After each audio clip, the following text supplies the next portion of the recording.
Assalamualaikum warahmatullahi wabarakatuh.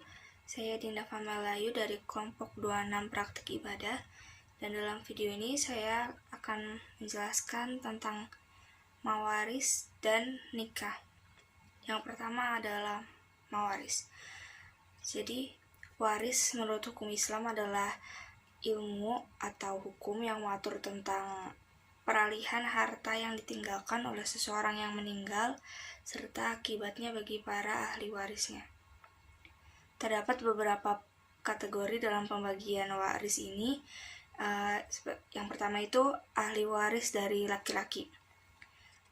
Dari ahli waris laki-laki ini meliputi anak laki-laki, cucu laki-laki, dan seterusnya ke bawah, ayah, kakek, dan seterusnya ke atas, saudara laki-laki, anak laki-laki dari saudara laki-laki atau bisa disebut keponakan.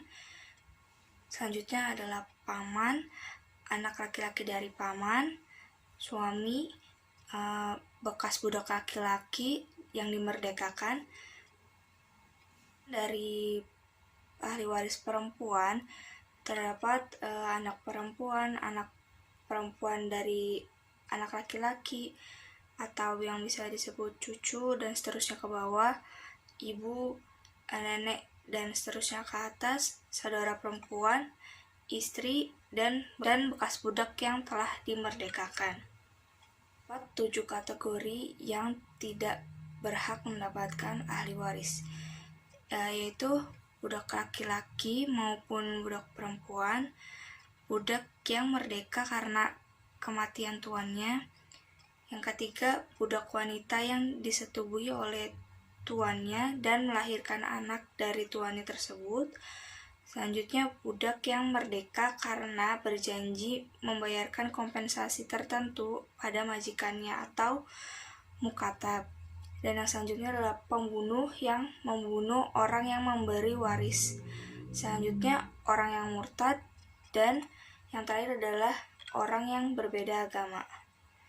Dalam Islam sendiri, wasiat diwajibkan dilaksanakan oleh ahli waris adalah wasiat yang ditujukan untuk memenuhi hak-hak orang lain selama pewaris tersebut masih hidup. Seperti contohnya adalah wasiat untuk melunasi hutang. Pembahasan selanjutnya itu mengenai tentang hukum nikah dan rukun nikah.